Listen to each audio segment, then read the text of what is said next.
tema del momento es la liquidez y seguirá siendo el tema del momento durante muchos meses, porque lo que está pasando en el mundo es que estamos mudándonos hacia una época de menor circulación de dinero, y ante un menor bloque de circulación de dinero, pues obviamente lo que hay es una menor liquidez, y como consecuencia de la menor liquidez es que suben las tasas, ¿no? O sea, mucho se habla en el ambiente que la subida de tasas, que las tasas suben, que no sé qué. O sea, a ver, cuando sube un precio es consecuencia de algo.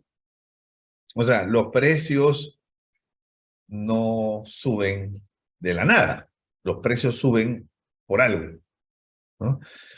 Porque hay mucha demanda, ¿no? Porque hay poca oferta y hay escasez, entonces los precios suben, porque el bien o el servicio se hizo más útil y empezó a ser más valorado, se le encontraron otros usos. O sea, pero cuando un precio sube es por algo, lo cual significa que la subida del precio es una consecuencia. O sea, la subida de las tasas de interés es una consecuencia. Lo que hay que ver es qué es lo que causa esa subida de la tasa de interés, y lo que está pasando es que en estos momentos en el mundo se está procediendo a un retiro significativo de circulante, y eso está llevando a que las tasas suban, ¿no? Entonces, la subida de tasas son una consecuencia, ¿no? Que a su vez trae otras consecuencias posteriores, sí, es verdad, ¿no? Entonces, ante la reducción de la liquidez, pues obviamente esto afecta a todos. De manera importante afecta a los bancos, ¿no? Como ya vimos anteriormente, los bancos por naturaleza tienen un descalce, ¿no? Un descalce de plazos que es natural. ¿Por qué? Porque reciben dinero de sus clientes y este dinero lo tienen que prestar, ¿no?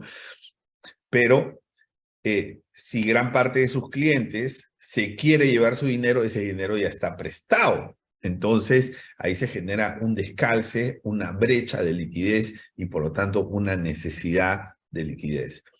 Y cuando nosotros vimos un tema previo sobre liquidez, yo les dije, deberíamos hacer uno sobre plan de contingencia de liquidez. Y eso es lo que vamos a ver ahora. Muy bien, bienvenidos todos para este Bancaforo sobre el plan de contingencia de riesgo de liquidez, o plan de contingencia de liquidez, como quieran llamarlo, ¿no?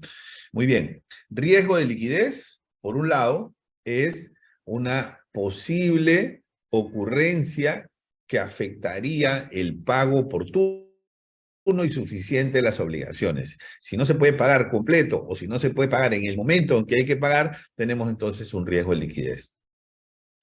El plan de contingencia de riesgo de liquidez es un conjunto de procedimientos, ¿no?, alternativos. O sea, si son alternativos quiere decir que no son los habituales.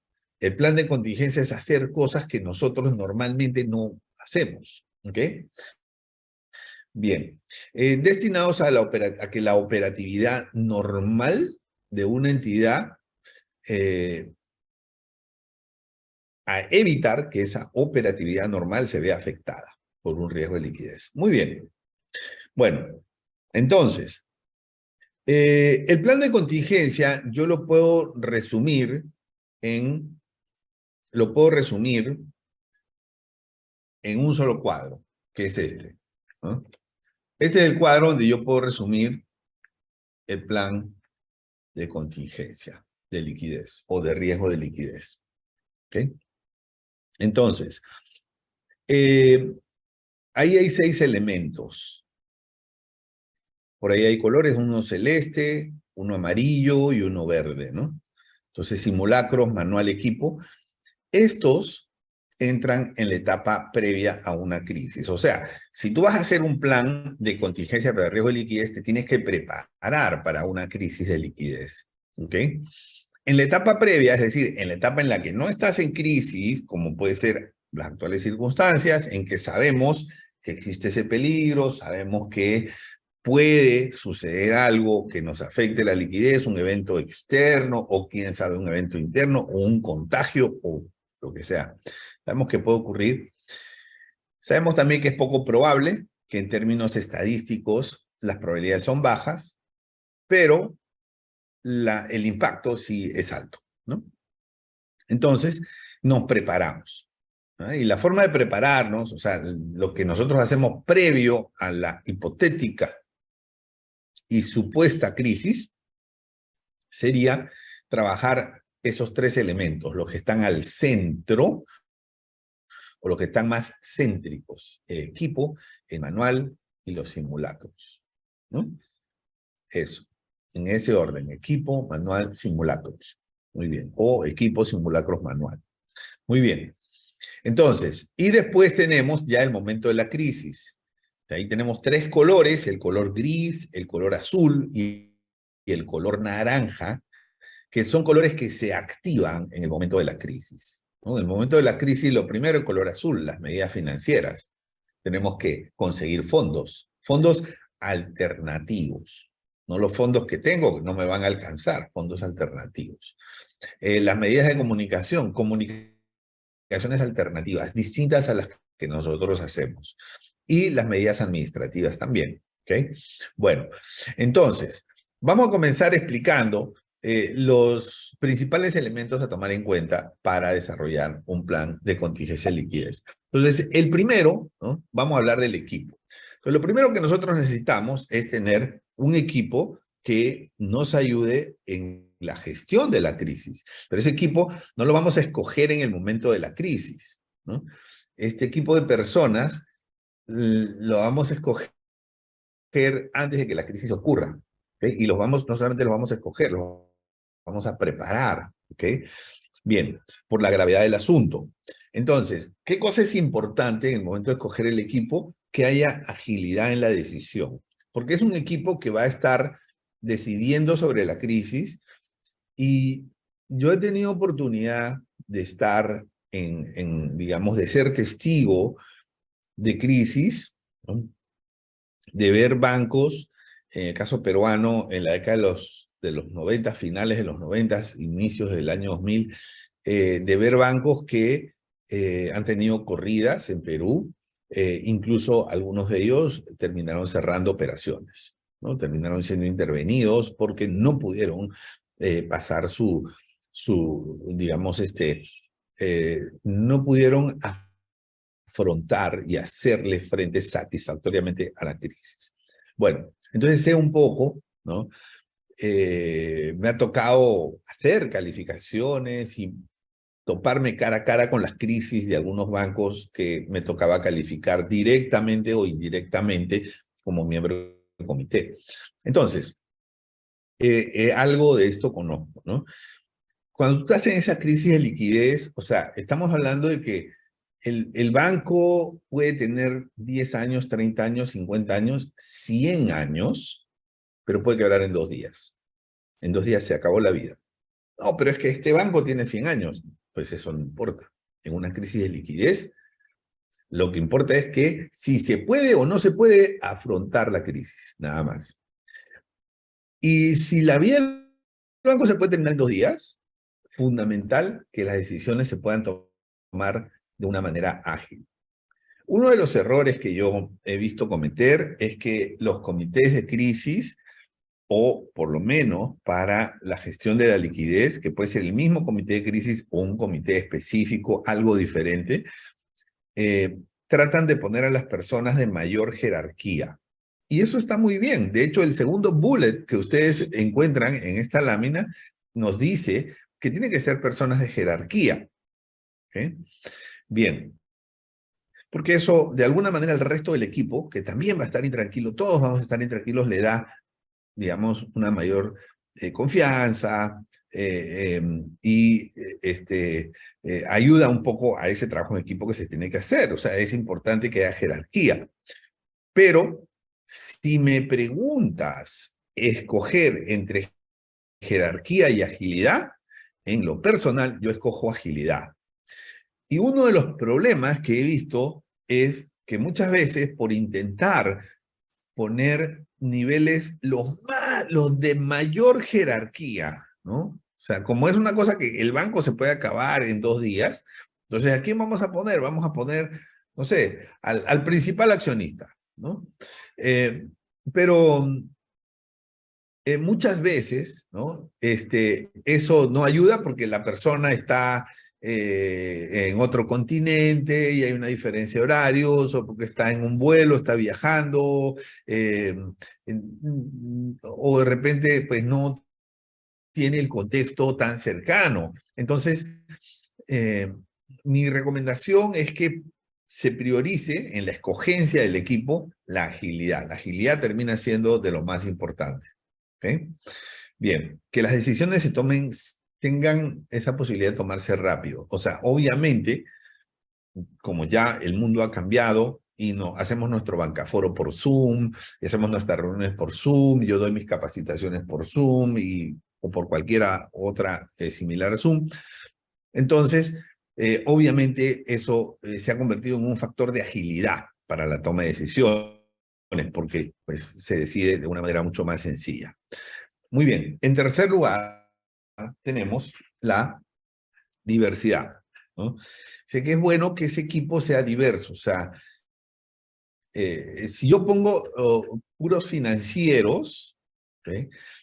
Tal vez vamos a adolecer un poco de un elemento importante que es el de las comunicaciones. Las comunicaciones son fundamentales en una crisis, en cualquier crisis, pero sobre todo en esta, ¿no?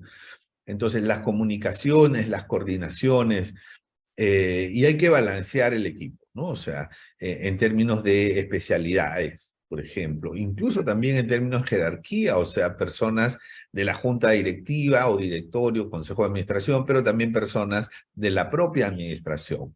Bien, diversidad de perfiles, muy importante, ¿no?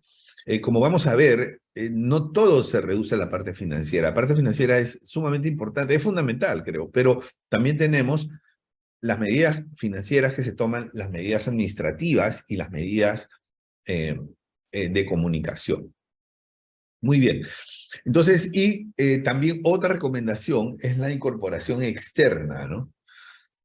Normalmente no estamos muy acostumbrados a incorporar externos, e incluso son externos eventuales. O sea, en el caso que se active el comité, llamamos a las personas, que normalmente son personas que tienen buena relación con los medios, ¿no? Relacionistas públicos, por ejemplo, o son personas que tienen, digamos, cierta influencia con los medios, para poder, digamos, atenuar un poco toda una carga cuestionadora que se presenta en un contexto de crisis bancaria, ¿ok?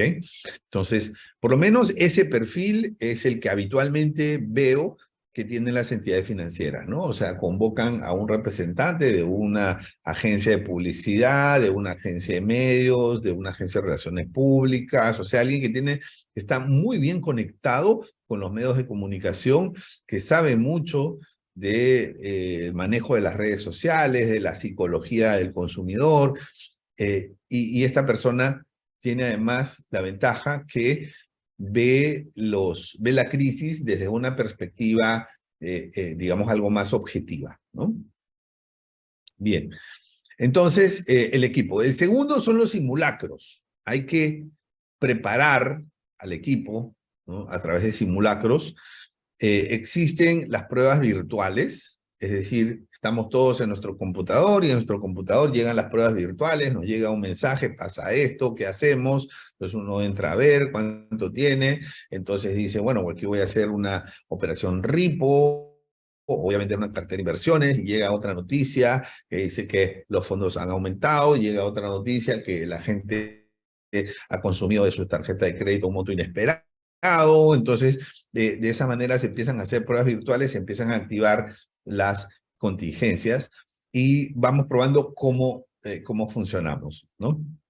Bien, pero eso es totalmente, digamos, virtual. Las pruebas de escritorio ya son las pruebas de junta, O sea, nos reunimos, o sea, todos los miembros del comité, los responsables de gestionar el riesgo de liquidez o la crisis de liquidez, se reúnen en una sala de juntas, y todos al mismo tiempo en esa sala empiezan a interactuar con lo que les dice el facilitador que está ocurriendo, ¿no? Bueno, aquí tenemos este retiro, también tenemos otro retiro en esto, también está pasando esto, está pasando lo otro, el banco corresponsal nos acaba de cortar las líneas, o sea, empiezan a, vamos a decir,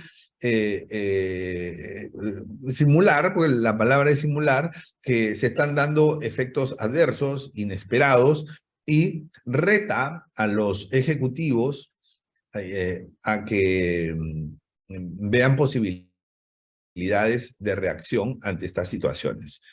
También otro de los simulacros es el entrenamiento de voceros, ¿no? O sea, ese es muy clásico.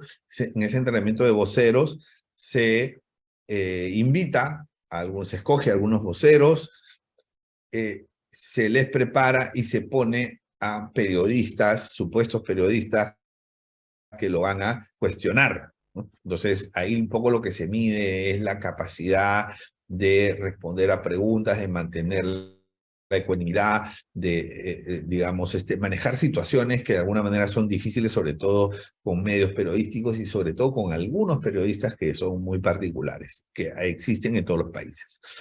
Bueno, también parte de los simulacros es el entrenamiento en situaciones de conflicto y público hostil, es decir, muchas veces nosotros entrenamos a los oficiales de plataforma como, señores, cuando ven el cliente hay que sonreírle, hay que preguntarle su nombre, cuando nos despedimos lo llamamos por su nombre, antes de despedirnos le tenemos que preguntar qué podemos hacer por usted, qué más podemos hacer por usted, o sea, es, digamos, ese protocolo, ¿no?, de atención al cliente, pues ese no funciona. Cuando el cliente viene molesto, nervioso, ¿no?, con la presión alta, agitado, gritando, sudando, porque digamos, todo su patrimonio está en juego, ¿okay?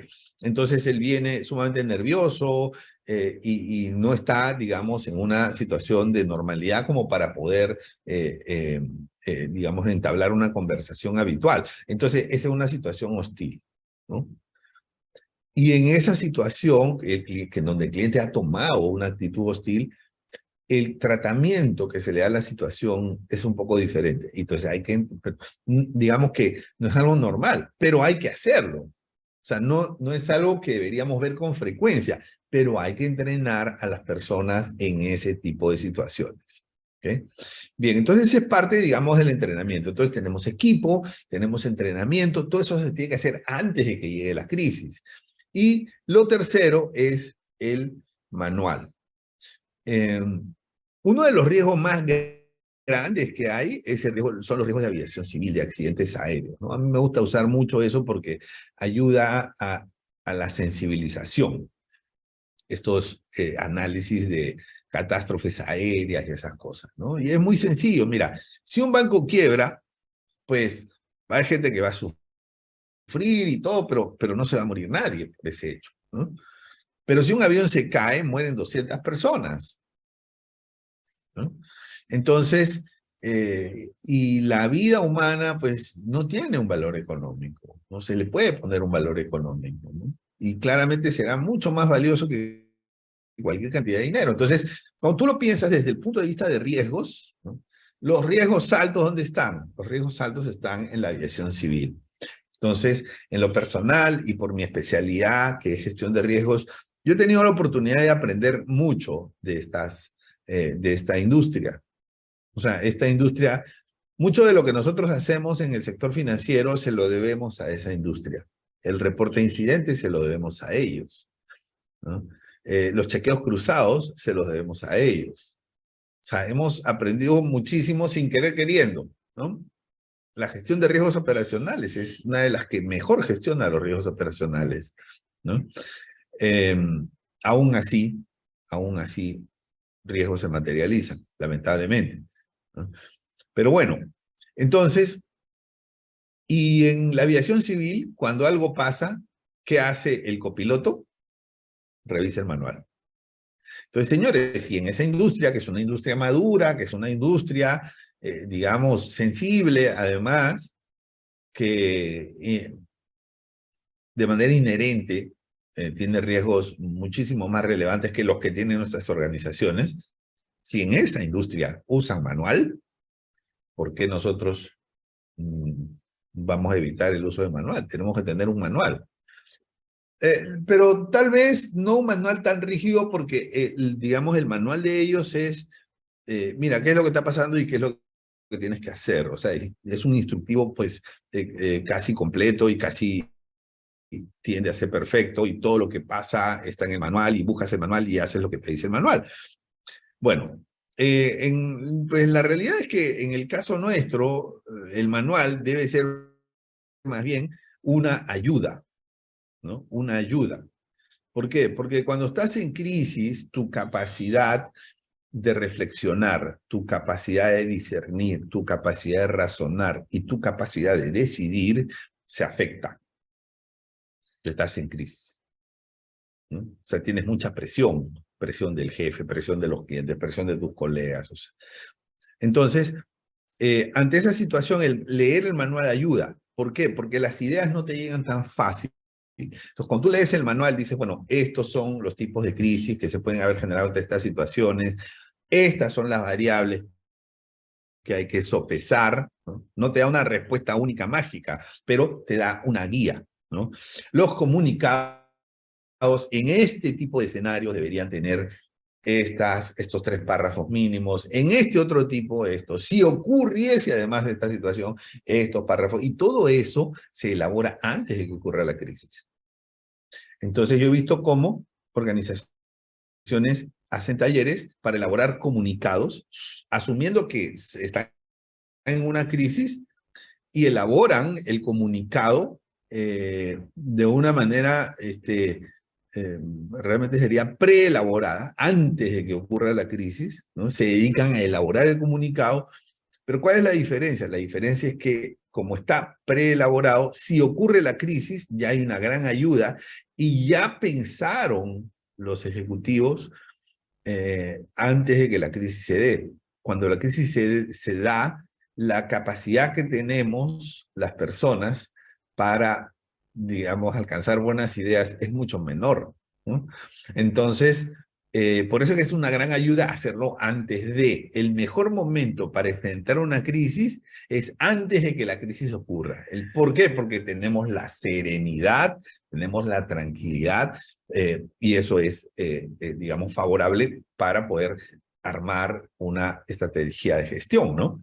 Entonces, el manual, pues, la gente tiene que saber, hay que pensar bien en el contenido del manual, ¿no? En cómo se usa el manual, ¿no? Hay que promover el uso del manual y cuál es la forma de uso. Los protocolos tienen que estar también en el manual. ¿Por qué? Porque cuando tú tienes una crisis, por ejemplo, hay que llamar a las fuerzas públicas, ¿no? Hay que avisarles que hay un tumulto en las sucursales, que hay un tumulto en las agencias, ¿no? Entonces, y que necesitamos un resguardo policial, por ejemplo, pero, digamos, llamar a un patrullero o a digamos, grupo de policías no es tan fácil, o sea, no es como llamar a un Uber, ¿no? Y uno entra a la aplicación, le da doble clic, venga el Uber y el Uber llega en 3 minutos. O sea, no es tan sencillo, ¿no? Entonces, hay protocolos. ¿Quién es la persona responsable? ¿A quién? Entonces, todo eso tiene que estar contenido en el manual, ¿ok? Porque como estas cosas no son cosas que ocurren a cada rato, la gente se olvida, ¿no? Y hay rotación de personal. Entonces, digamos que esté en el manual ayuda mucho para asegurarnos de que los protocolos lo estamos ejecutando correctamente. También las comunicaciones, ¿no? Como les decía, se hacen como precomunicados A, B, C, de varios tipos, dependiendo del escenario, dependiendo de la situación que puede ocurrir o dependiendo del nivel de gravedad, ¿no? Las comunicaciones, por ejemplo, con el regulador también entran aquí dentro de los manuales, cómo deben hacerse, cuáles son los protocolos, quién llama a quién y todas esas cosas, ¿no? Y algo importante es la interacción con los grupos de interés, el acercamiento que tiene que tener, el estilo, la forma en la que la entidad se tiene que acercarse a los grupos de interés. Aquí hay un grupo de interés muy importante que son los inversionistas o los depositantes mayores, ¿no? Los depositantes mayores. Entonces, los depositantes mayores se requiere un acercamiento. Llámese los depositantes institucionales o los depositantes, digamos, que dejan la mayor cantidad de fondos, los millonarios, o sea, tener un acercamiento uno a uno con ellos para explicarles la situación, ¿no? Siempre con la flexibilidad de que si el cliente quiere retirar sus fondos, lo puede retirar, ¿no? Entonces, es una reunión no para pedirles que dejen su dinero, sino una reunión para explicarles. Entonces, todo eso tiene que estar en el manual. ¿Por qué? Porque, como repito, las crisis de liquidez no ocurren, pero cuando ocurren, ahí necesitaríamos conocer bien qué hacer, ¿no? Muy bien.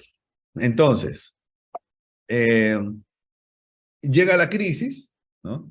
Y cuando llega la crisis, felizmente nos hemos preparado en estos 3 puntos, en estos 3 elementos, equipo, manual, simulacro, pero bueno, ya estamos ante la crisis. Y ante la crisis vamos a usar los 3 elementos que tenemos, el de color azul, el naranja y el gris.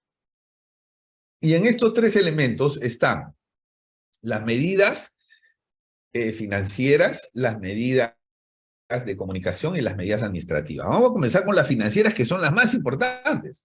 Las financieras son las más importantes. O sea, ¿por qué? Porque ¿de qué te sirve que te comuniques bien con los clientes, que les des tranquilidad y todo, si pues, no tienes los fondos, ¿no? Que el mensaje esté bien hecho y que le digas que pueden retirar sus fondos, no tiene fondos. Entonces, lo fundamental, el paso número 1 es conseguir los fondos.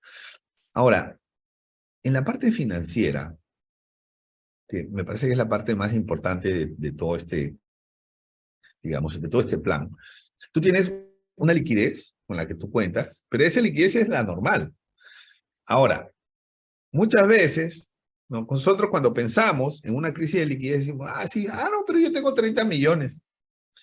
Ojo, no tienes que ver lo que tienes, sino por encima de lo mínimo.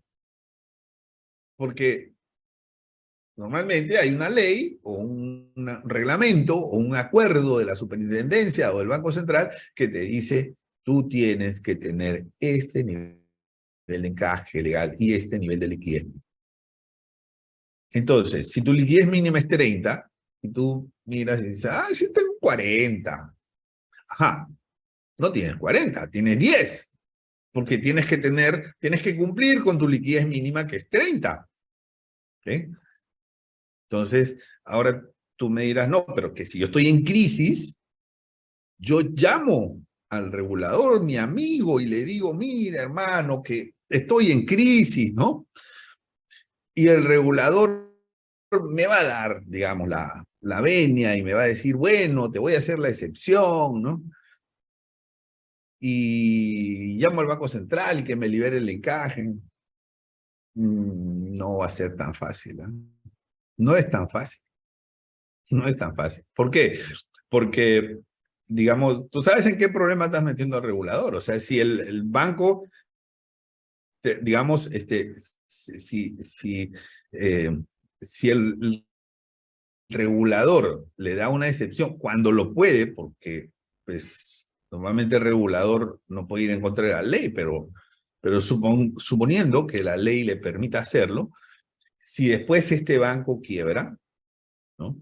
¿A quién van a mirar? Al regulador. Ese dejó que saquen el dinero. Entonces ahora no hay fondos porque el regulador autorizó. Entonces, digamos, cuando el regulador tenga que firmar ese permiso, no lo va a firmar tan fácil, ¿no? Por lo tanto, vas a seguir con una liquidez mínima. Por lo tanto, la liquidez no es lo que tienes.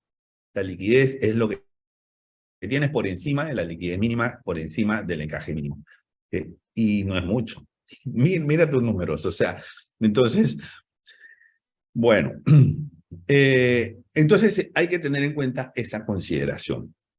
El efectivo es parte de la liquidez. Yo puedo tener mi liquidez actual, ¿no? En efectivo, en cuasi efectivo. Por ejemplo, cuasi efectivo si tengo, digamos, depósitos bancarios o cuentas corrientes en otros bancos, ¿no? Eso no es efectivo como tal, pero es cuasi efectivo, ¿no? O sea, voy y lo retiro y lo tengo disponible.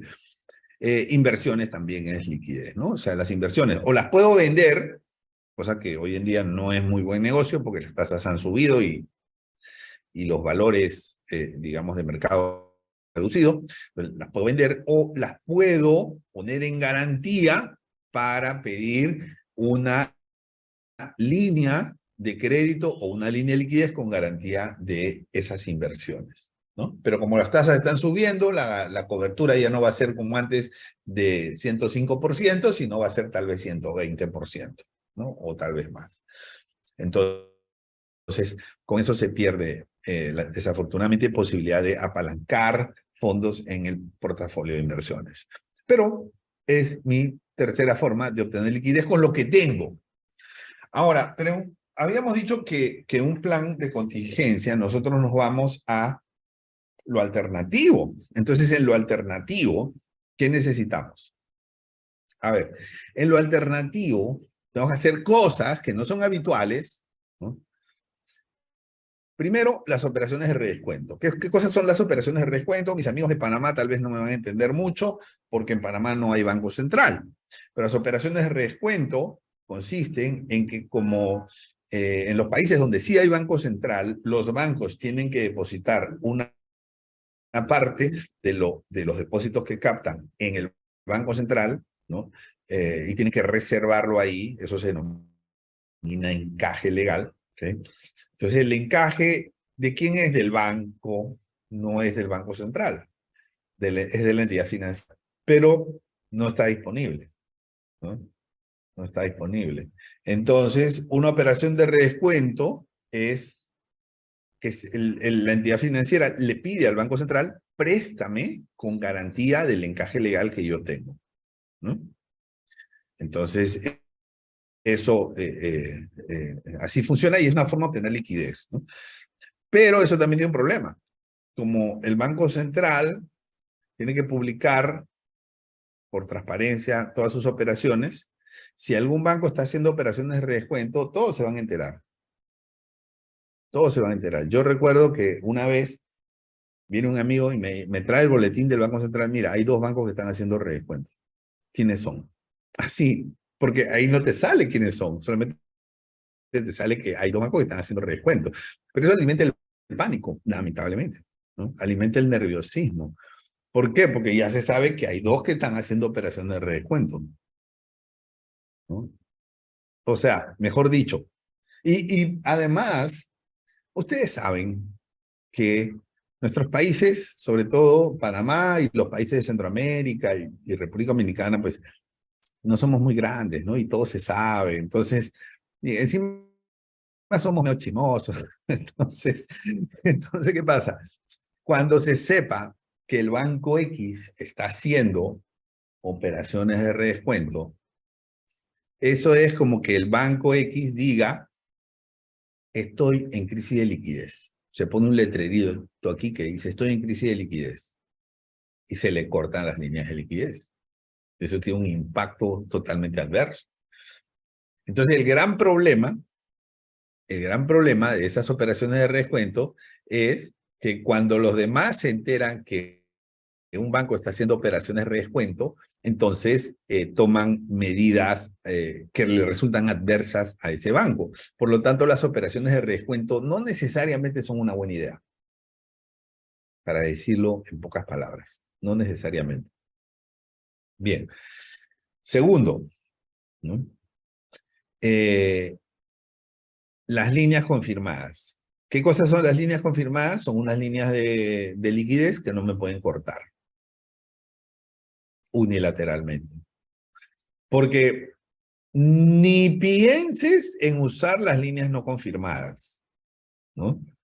Si tú tienes líneas que te han dado algunos bancos de Estados Unidos o de otros países, te han dado unas líneas ahí que están disponibles, cuando tú estés en crisis de liquidez, esas líneas te las van a cortar.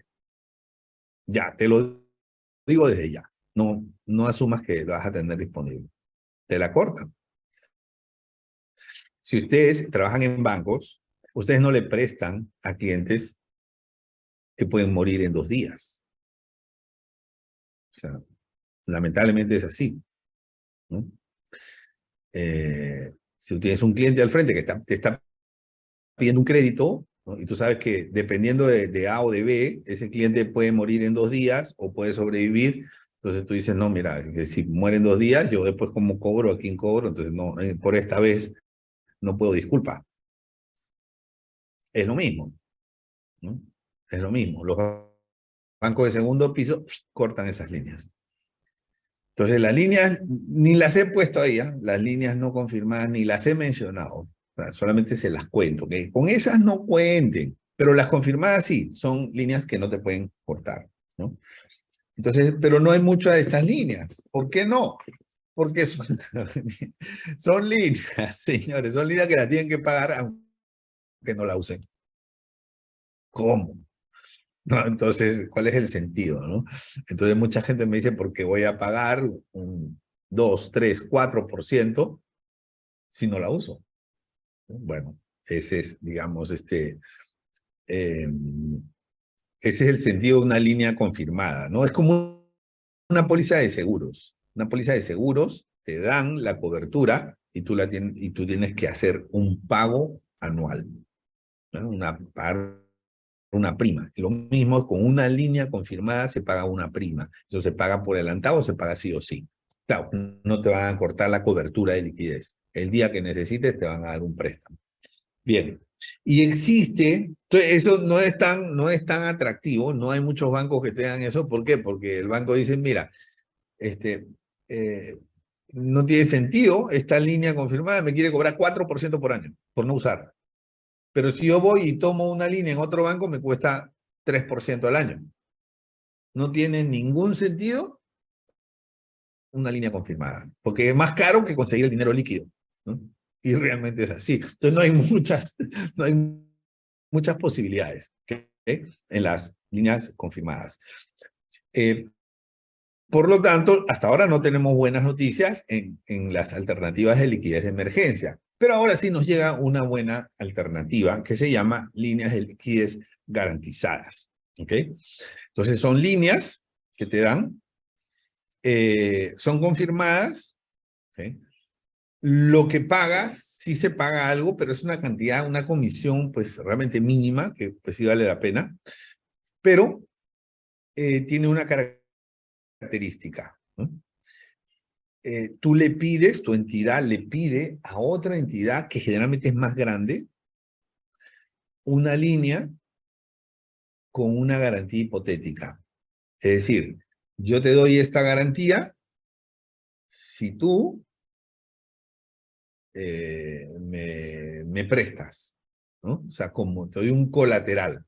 Acuérdense de las operaciones RIPO, ¿no? Yo tengo un portafolio de inversiones, entonces yo le doy a alguien estas inversiones y me dan un préstamo contra la garantía de esas inversiones. Pero las inversiones normalmente son líquidas. En este caso se trata de medidas o se trata de darles activos que no son líquidos. Y ahí está lo bonito. Y ahí está donde ganan todos. Ahora, entonces, ¿cómo funciona? El banco que necesita la línea de liquidez va a donde otro banco grande y le dice, tengo esta cartera de hipotecas, por poner un ejemplo. Entonces, esta cartera de hipotecas la voy a poner en un fideicomiso y te voy a hacer beneficiario potencial de este fideicomiso. Si yo tomo la línea, entonces tú eres el beneficiario del fideicomiso, ¿no? Pero este fideicomiso va a ser un fideicomiso en garantía, ¿ya? Muy bien. Entonces, quiere decir que si tenemos cartera de 100 millones, podemos tener una línea de 80 millones, 90 millones. ¿Y en qué consiste esto? Consiste en la práctica en convertir activos que no son líquidos en activos líquidos. ¿Por qué? Porque yo he visto esta situación. Cuando un banco está en problemas, y lo he visto directamente, un banco está en problemas. Ese banco, no puedo decir su nombre, obviamente, ¿no? Es un banco en Perú de hace muchos años, el banco que terminó quebrando el banco. Pero el banco tenía una buena cartera. ¿Qué pasa? Cuando este banco empieza a tener una corrida, cuando eh, el banco empieza a tener una corrida, entonces ellos tomaron operaciones de descuento, todo el mundo se enteró que estaban mal, o sea, estaban, digamos, al- eh, eh, agarrándose con las uñas, resistiendo, ¿no? Y en ese momento, pues lo único que le quedaba era vender cartera, ¿no? Entonces fueron donde otros bancos, mira, te vendo mi cartera, ¿no? Y, y lo que le ofrecieron otros bancos por esa cartera realmente era pues muy poco, ¿no? O sea, se estaban aprovechando. Entonces, y en esa negociación, ¿no? Que sí, que se le fue todo. Y terminaron siendo intervenidos, ¿no? Entonces, obviamente, si tú estás en crisis, tú no tienes poder de negociación para vender cartera, ni para gestionar una línea de crédito con garantía de cartera que toma muchas semanas. Entonces, la alternativa y los aprendizajes nos dicen, mira, mejor gestiona la línea antes de que eso ocurra. Gestiona la línea y pues, la garantía la pones en un fideicomiso y tienes la línea. Ya está. Te cobran una comisión, pues algo mínimo, ese es el costo de dormir tranquilo. Pero si yo tengo un problema de liquidez, ya tengo de dónde usar la línea, ¿no? Entonces, los banqueros siempre me han dicho, a los bancos no nos gusta quedarnos con la garantía. Nosotros queremos que nos paguen. Nosotros no nos gusta que, o sea, no nos gusta quedarnos con la garantía. La ponemos, pero no nos gusta. Bueno, pero hay una garantía que sí le gusta a los bancos. Y que los bancos cruzan los dedos para quedarse con esa garantía. ¿Cuál es? La garantía de cartera. Ahí sí cruza, ojalá que no me paguen, para quedarme con la garantía. Tanto esfuerzo de venta, tanto esfuerzo comercial que hacen para captar créditos, ¿no? Para colocar créditos y que sean créditos y lo tienen ahí en la garantía. Lo único que tienen que hacer es cruzar los dedos para que no les paguen. Entonces, eso hace que este producto sea muy atractivo, ¿no? Es una línea con garantía de cartera de crédito. Pero hay que, digamos, tiene que tener ciertas condiciones esa cartera. ¿Cuáles son las condiciones que tendría que tener esta línea de liquidez, ¿no? Garantizada? Primero, tiene que ser una línea confirmada. ¿Qué significa una línea confirmada? Que no se puede cortar unilateralmente. O sea, el banco que da la línea no puede decir, ay, me desanimé. No. Segundo, una línea contingente. O sea, no es un desembolso, es una línea contingente. Simplemente en el caso que haya una necesidad, se toma la línea, ¿no? Con confidencialidad, el cliente no tiene que salir a pedir descuentos, a decir que necesita liquidez, ni nada por el estilo. Una línea colateralizada, es decir, el banco grande le da la línea al banco más pequeño y le pide una garantía, que es una garantía de activos que tienen que ser atractivos. ¿Qué cosas normalmente son atractivos? Cartera de hipotecas. Normalmente eso es atractivo. ¿Por qué? Es mucho mejor que tarjeta de crédito, ¿no? La tarjeta de crédito no te pagan y échate tú a cobrarles. Pero en una vivienda no te pagan, le quitas la vivienda. Entonces tienes digamos, la primera fuente de pago aquí es la de la entidad pequeña, ¿no? El banco pequeño. La segunda fuente de pago, ¿no? Es el que alimenta la garantía, o sea, el que debe la hipoteca. Y la tercera fuente de pago, que son tres, la tercera fuente de pago es el mismo activo que está en el subyacente de la hipoteca, ¿no? Entonces, lo que se busca, o normalmente los bancos buscan, es que la cobertura de la tercera fuente de pago, es decir, del activo, sea buena, ¿no? Una relación deuda-garantía, por ejemplo, limitado a un 80%, ¿no? Máximo 80%, no más de eso, porque si hay desvalorizaciones pueden afectar, digamos, el desenvolvimiento de ese crédito, ¿no? ¿Qué más? Luego tenemos el originador de pagos, o sea, la segunda fuente de garantía, de bajo riesgo. O sea, personas que están vigentes, que están en situación normal, con calificación normal, que están bien rankeadas en el sistema, que tienen endeudamiento limitado, ¿no? O sea, que tienen bajo riesgo, riesgo controlado. No tienen endeudamiento más de 30%, más del 40% de sus ingresos, o sea, tienen un límite. ¿Eh? Tienen historial. Las transacciones tienen historial que reflejan confianza. O sea, mejor dicho, tienen que ser hipotecas que mínimo se hayan hecho 12, 18, 24, 36 transacciones, en fin. Y que haya un fideicomiso, para que así la garantía se ponga en fideicomiso y ustedes saben que cuando hay problemas legales todo se complica, ¿no? Entonces, si la garantía se pone en un fideicomiso, la parte legal se resuelve fácil, la ejecución de las garantías se resuelve fácil y entonces eso aumenta la predisposición de ambas partes a hacer digamos, el negocio. Esta es la modalidad que resulta más conveniente para tener una preconversión, porque no es una conversión, una preconversión de activos que no son líquidos en activos líquidos y así poder atender una necesidad de liquidez. Bien, entonces, en las medidas de comunicación, ¿no? En las medidas de comunicación, lo que se ha demostrado en todas las crisis de liquidez es que si los voceros del banco que está en crisis le dicen a las personas, ¿no? Le dicen, no retiren, lo que van a hacer es que van a retirar. O sea, hay muchos casos documentados de eso.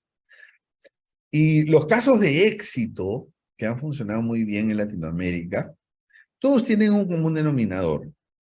Y en ese común denominador, en la parte de medidas de comunicación, está que se les invita a retirar. Señores, el banco está bien, vengan ustedes a retirar, ahí está su dinero, vengan, retiren. No hay ningún problema, aquí está, ¿no? Entonces, porque eso da confianza. En las medidas de comunicación, la clave es transmitir confianza, transmitir confianza, transmitir confianza. Y se ha demostrado que muchos aparentemente desisten de su intención de retirar, cuando les dicen, ven a retirar. ¿Okay? Otra cosa importante son los comunicados internos. Se ha encontrado que una de las, digamos, situaciones que más se da es que personas que escuchan los comentarios o los rumores llaman a trabajadores de la entidad. Los llaman. Oye, ¿tú qué estás ahí? ¿Qué hay de cierto con eso? Que la gente se está llevando su plata. Entonces, eso, digamos, es parte de la evidencia empírica, ¿no? Entonces hay que mandar un comunicado interno, que es importante, no solamente que esté en poder de los voceros, porque al final todos los trabajadores son voceros y a cualquiera de los trabajadores les pueden preguntar.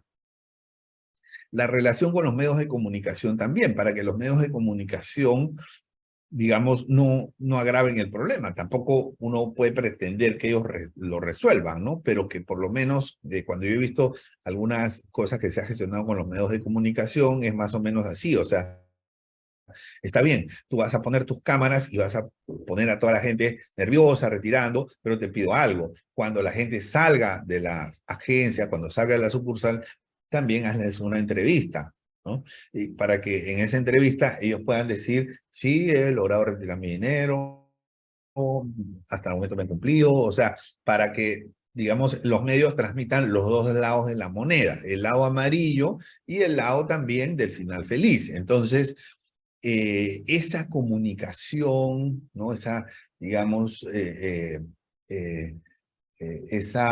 acercamiento con los medios, esa coordinación con los medios, también es importante dentro de las medidas de comunicación, ¿no?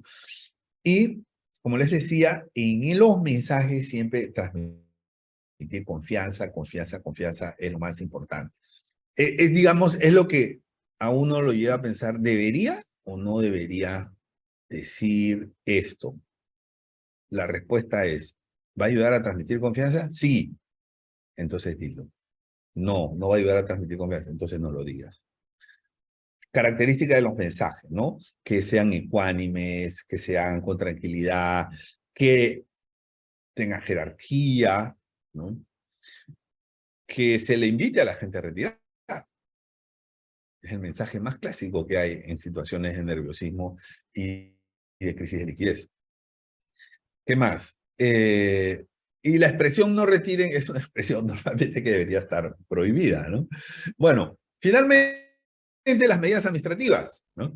¿Por qué? Hay que hacer algunos cambios. Estamos en situación de emergencia, no estamos en una situación normal, tal vez modificar horarios de atención, tal vez modificar retiros, porque ahora los retiros, digamos, la corrida en tiempos actuales son corridas por canales electrónicos, ¿no? Y esos tienen un límite, ¿no? Entonces, muchas veces la gente no conoce los límites porque nunca trató de llevarse todo su dinero, ¿no? Entonces, las medidas administrativas también tienen que contemplar que no todo se lo van a poder llevar por ahí o exonerar de los límites, ¿no? Para que sí la gente pues se pueda llevar el dinero y no se quede con la intranquilidad de tener que ir y retirar. Algunos se lo quieren llevar de banco a banco, no se lo pueden llevar el mismo día, entonces van a la sucursal. O sea, digamos que todo eso implica medidas administrativas, horarios de atención, manejo de liquidez en las ventanillas, que a su vez implica coordinación con la aseguradora, porque las pólizas de seguros establecen unos montos tope, unos montos máximos de tenencia de efectivo, ¿no? Entonces, si te sales de ese tope, pierdes la cobertura de la póliza de seguros. Entonces, ante cualquier evento de vandalismo, robo, asalto, lo que sea. Entonces, hay que coordinar con la aseguradora. Mira, vamos temporalmente a aumentar el límite. ¿Estás de acuerdo? Sí, sí, sí, perfecto. De buena fe se hacen los cambios. Conozco casos en donde esto se ha atendido de esa manera, ¿no? Las coordinaciones con la seguridad, la fuerza pública, la alimentación de efectivo en los cajeros automáticos, el manejo de remesas, porque al final no te olvides que, pues, si el dinero lo tienes en el Banco Central, no te sirve, porque la gente va a ir a las sucursales y a las oficinas a hacer los retiros, ¿no? Entonces, no sirve que estén donde los clientes lo van a retirar. Muy bien, entonces esto en resumen nos representa el plan de contingencia y liquidez. Espero que les haya sido útil y de mi parte agradezco mucho toda su atención.